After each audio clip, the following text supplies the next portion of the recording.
Hello and welcome to the 12th and final exercise session of Mathematics 1. So today we're going to have a look at, well, basically the beginning of multivariable calculus. So this semester has mainly been about two-dimensional calculus where we have one variable.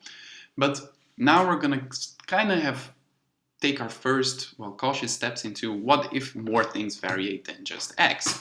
What would that look like? And today we're going to have a look at basically, some of the tools that we already saw for one variable calculus, where, for example, derivatives, optimization, and then also constraint optimization. So what do I mean with that is basically, how can we understand these graphs a little bit better? You're going to need this in, I think in Micro 2, which falls before Math 2. So this is why we have a short introductory class on this today.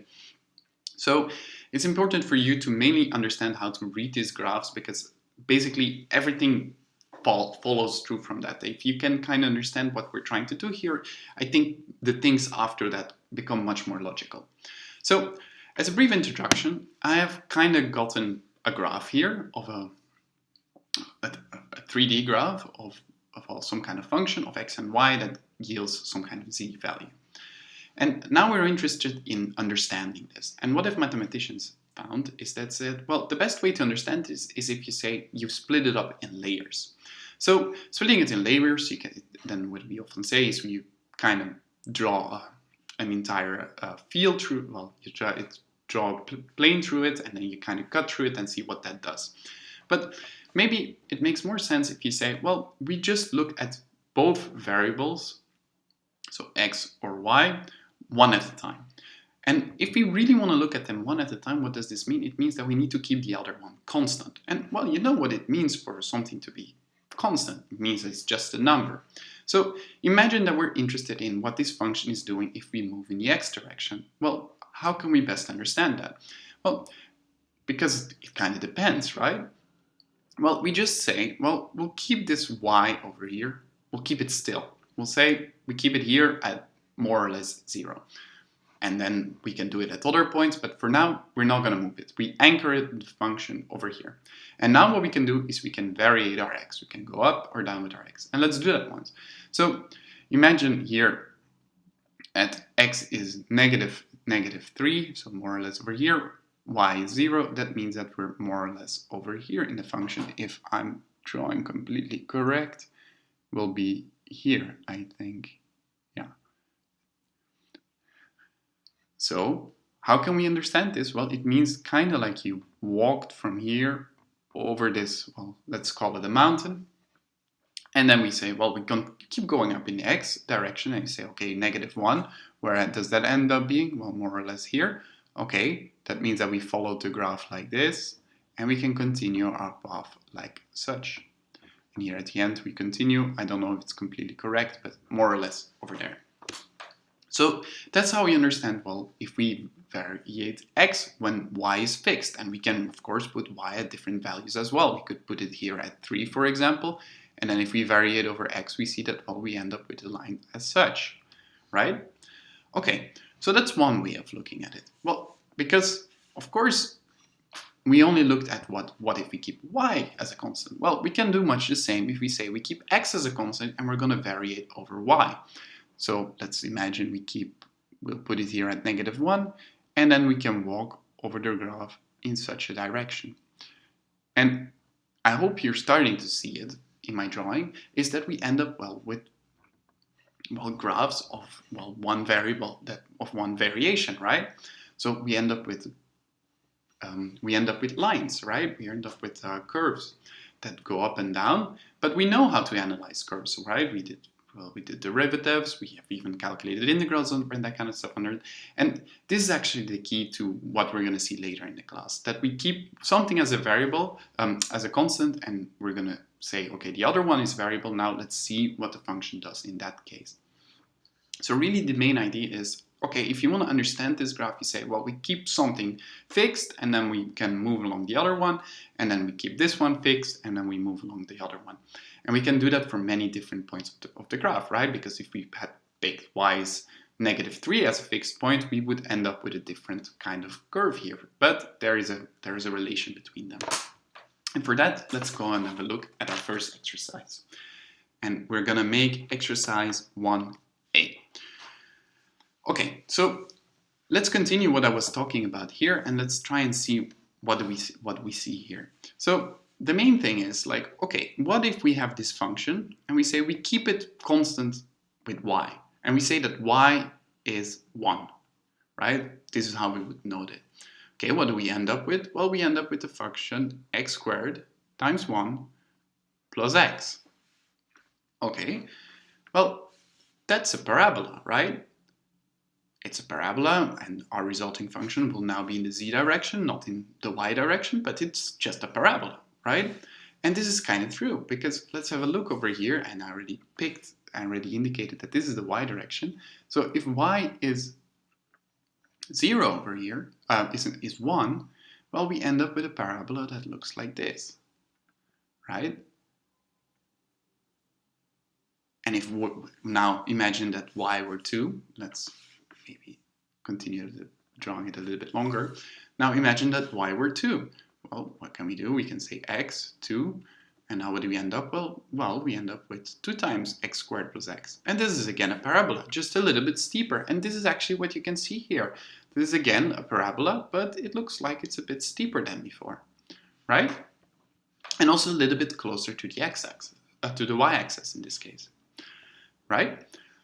Okay, now what if we keep x a constant? Okay, so we say function 1, sorry, not x, it needs to be y. Let me erase that. So y. Okay, what do we end up with then in that case? Well, we end up with y plus 1. Okay, let's have a look. So where x is 1, so that's over here, right? What do we end up with? Well, let's fill, for example, in a point. Let's say y is 1. Well, then we end up at z is 2, which is going to be over here, right? As if they're both. Okay, now what happens if y is 0? Well, then we're going to see that it's going to be 1. And then you basically end up with a curve that goes up as well, right? So if y increases, it will go up. Okay, so this mainly has the idea of how to look at it. Okay, let's now start with doing the exercises. So really make sure for yourself that you kind of understand what I say. Well, when I say we keep something as a constant, and that means that we can walk along the curve in the other direction. Okay, so in that case, well, these lines that we had here before, well, we want to understand them. We want to get a deeper intuition of what they're doing, and we want to know, well, where are they rising, where are they falling, where do they reach some kind of, well, optimum point? Well, and that's basically what we're going to have a look at today, because, well, if your entire graph reaches an optimum, it's not enough for one of them to reach an optimum, but we're going to have a look at that. So first things first, we need to consider what it means to take a derivative of this. And I've kind of already said it here, is, well, if you want to do a derivative, well, we need to do it in both directions, because we're interested in, well, what happens if we walk along the function along the x direction. So if we keep y as a constant, and what happens when we walk along the y direction and we keep x as a constant? Of course, they can be different constants and resulting with a different kind of shape somewhere else in the function. So what does this mean? It means you can take a derivative of your function fxy as such. And here I no longer write a d, because here is a little delta. This means that we're no longer taking derivatives of one variable functions. We're doing it now of multivariable functions. So if we take a derivative to x, what are we going to do? It means that you say, well, y is a constant. We're going to treat it as if it were a constant. And what happens to constant when we derivate it? Well, nothing. Either it becomes 0 or it just remains in front of the part that was varying, right? So in this case, x squared times y plus x. It means we only need to consider the derivative of x, and that y we can just treat it as if there was written a 4 or a 5 or minus 1 rather than x squared. So what would we end up with? Well, we end up with 2xy plus 1. Okay, so far so good, I would say. And then we can do the same with our other variable. If we say, well, we're interested now in keeping x as a constant. And what do we end up with? Well, we end up with, so x as a constant, we end up with x squared. Agreed? So if we take a derivative just to y, well, this is just a constant, as if it were a number. This just falls away, and we end up with, well, what the number that we had here in front of y. Okay, and here, again, much the same, just a derivative to x. Okay, so this is our first order derivative, but before, what did we have a look at as well? Well, we had a look at second order derivatives as well. And I'm sorry, I just see that I made a mistake over here. It's x squared here, so it needs to be 2x. So this graph is not completely right anymore. I think I just copied it wrong when I was setting up the graph before. But anyways, okay. So here again, just 2x, and here x squared. Okay. Now we have considered our first order derivative, but as we learned before, well, second order derivatives, they also teach us something. So now is the question, well, second order derivative to what? And if we calculate the second order derivative, well, we're interested, of course, in, well, what happens to our graph if we just keep x as a constant and or y as a constant, and we just move in that direction. So basically we say, well, we're interested in, well, the curvature of this. Is it convex or is it concave? And also the other way. But we're also kind of interested into a mixed term, and that's, I think, the most complicated one to have a look at. I'll get back to that.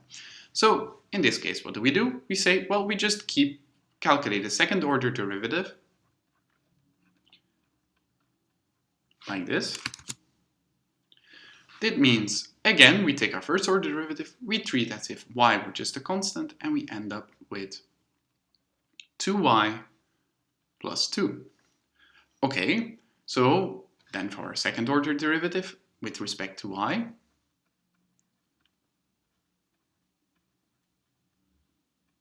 well, what do we end up with? Well, x squared is just a constant, so it becomes 0. So now there is a mixed term. So basically it means like, well, what if we kind of move with them in together, right? So what if we go kind of in like this over the graph? What happens in that case? And for this, well, we need a mixed term. So in this case, what do you say? Well, you say the first order derivative, x or y, to x, well, we can derivate it once more, but now to the different one. So we can say derivated to y. And as it turns out to be, this is just the same as saying, well, let's take the second order derivative first to y and then to x. Meaning that if you take these, well, they should always be the same. So if you have a question like this on the exam, it's always a good way to verify if you got the right answer, because these two need to be the same. So how do we do that? Well, in general, best idea to do is, like, let's have a look at what's the easiest one to do. I think this one is the easiest one to derivate to x, rather than looking at this. There's just more terms where it doesn't make that much difference. But let's do that once. If we take the derivative of this to x, well, what do we end up with? We end up with 2x. And that is, so these are our first order derivatives, and our second order derivatives are these. And that's basically the goal of this exercise, that you can calculate this, because as it turns out, and especially in math too, like these carry very important information. Okay, let's do that once more. Let's try exercise D.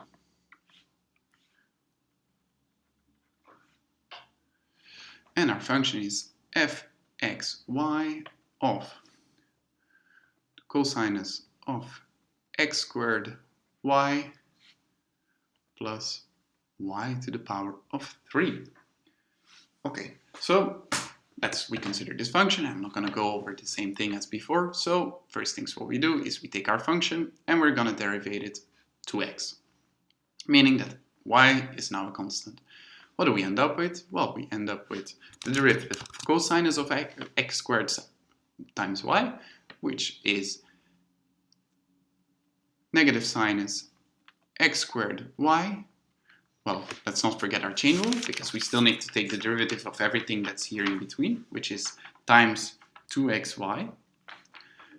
Okay, and then here we end up with y to the power of 3, which is just a constant, so we can say, yeah, that's plus 0.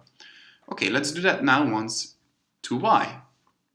Okay, same thing. We need to derivate this cosinus, which gives us negative sinus x squared y. Well, x squared was now the constant in front of y, so we're just going to take the derivative of everything here between the brackets, plus 3y squared. Okay, so that's for our first order derivatives. Let's now try our second order derivatives. Okay, so that means we take this thing over here and we just derivate it once more. But careful now, because, well, this is an x and this is an x, so it means it's a product rule now. Okay, so first things first, let's derivate the sinus. So we end up with negative cosinus x squared y times 2xy times 2xy, because that's our second term. Okay, let me maybe clarify that. So we'll call this u, call this v. Well, let's maybe pick different letters that are a bit more distinct. So we'll say f, we already used f, l, and k. So this is the derivative of l, and this is k. And then, of course, what we need to do now is L times the derivative of k. So that means plus. Okay, let's now derivate. So we can copy this. So minus sinus x squared y times the derivative of this, 2x, which is just times 2y. And, well, if you need to find roots of these things later, well, sometimes it's easy to simplify. The answers at the end of the sheet are always as simplified as possible, but at the exam, when you don't need to do anything with this, you can leave it like that. Okay, let's now do towards y. Let's take the derivative towards y. Okay, again, what do we end up here? Again, luckily enough, this is not a product rule now, because, well, this doesn't have any y terms, so it means that this is just negative cosinus of x squared y. X is a constant, so let's take the derivative of this, so it's x squared times x squared, which here I'm going to rewrite it a little bit, is cosinus x squared y x to the power of 4. Okay, last thing that we need to do now is find our mixed term of this thing. So in this case, what do we need to do? Oh, sorry, x to the power of 4. I'm forgetting a part over here. So it's, let's move this entire thing up a little bit. I'm forgetting the y's over here. So it is plus 6y, which is, now we can say it's cosinus x squared y x to the power of 4 plus 6y. Okay, now what we need to do is find our mixed term. So we can say the second order derivative, but now, well, first to x, then to y, or the other way around. Here, let's have a look. Well, I kind of feel like this is going to be easier to take a derivative of. It's not going to be really that much difference. Let's try it. So what do we end up with? This derivative to y, we end up with negative cosinus x squared y times, well, derivative to y gives us x squared. Well, this is our second part. We need to keep it, times 2xy plus everything that we had over here, negative sinus x squared y times 2x. And this would be our mixed term. And this is really how you would take, well, your first and second order derivatives. Okay, I think we're getting the hang of this. Let's maybe do one more together, and let's do exercise f together. So again, we have our function fx, well, dependent on x and y, which gives us the square root of x squared minus 1 plus the square root of 1 minus y squared. Okay, let's take the first order derivative of this. And let's do it with respect to x first. Okay, so what do we end up with? Well, we just are actually only interested in this term because as we see, this is just a constant, right? So it's just going to become 0. So what do we end up with? Well, we end up with 1 over 2 times the square root we had, which was x squared minus 1. Let's not forget our chain rule, times 2x. Okay, let's now do the same for y. And again, it's going to follow much the same structure. Now it's just going to, first term is just 0 because it's just a constant. And then over here, what do we end up with? Well, 1 over 2 times the square root of 1 minus y squared times, and here careful for the negative sign, negative 2y. Okay, great. So let's simplify this a little bit because of course we need to take one more derivative of this, so let's scratch out those 2's so at least we're not getting tripped up by this. Okay, now that we have this, well, let's take the derivative with respect to the second order derivative with respect to x. Okay, I'm going to remove this because well, we know it's 0 and I need to room, I think. The second order derivative of x with respect to x. Okay, so here, well, it's a quotient rule, so let's do it a little bit different. Let's say, well, let's rewrite this. We're interested in finding the derivative with respect to x of x times x squared minus 1 to the power of negative 1. Okay, great. So now we can write it as a product rule.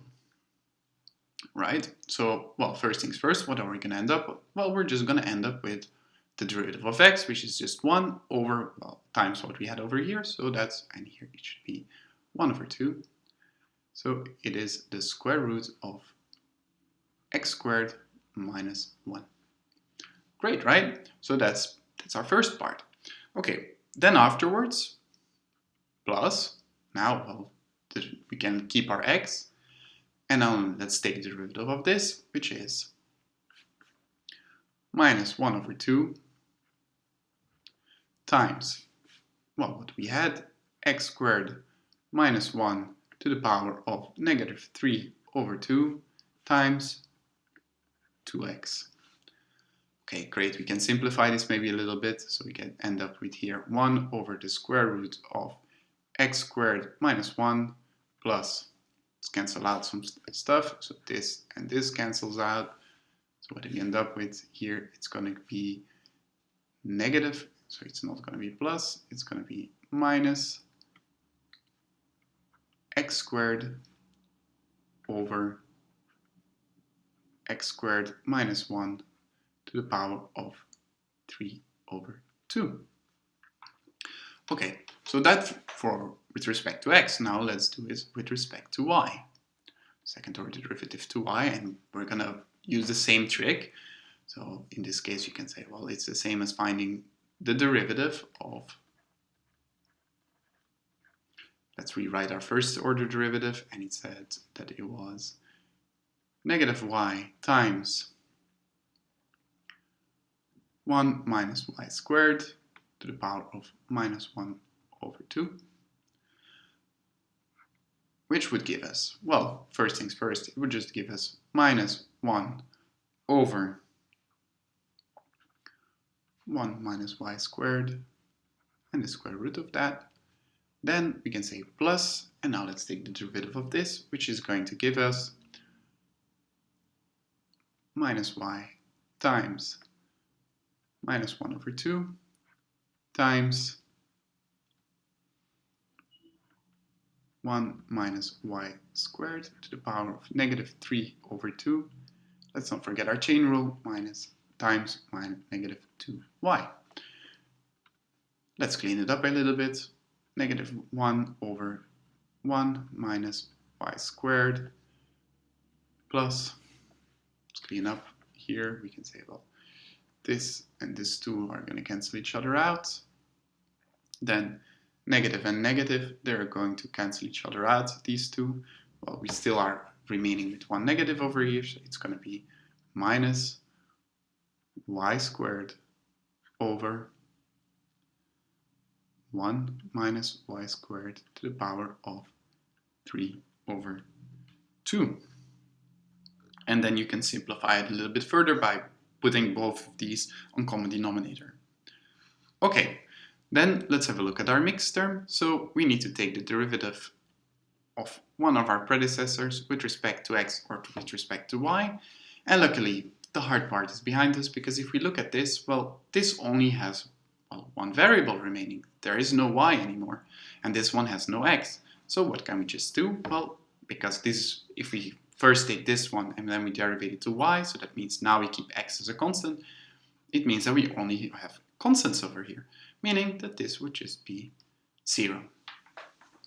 Okay, so this, as the exercise I'm going to make for partial derivatives, I'm going to recommend a couple of exercises you can try at home. You'll see it's always the same thing. So recommended for home are exercise B, E, and G. Okay, there are 2 more videos, one about optimization and the other one about constraint optimization. See you in the second video. Bye bye.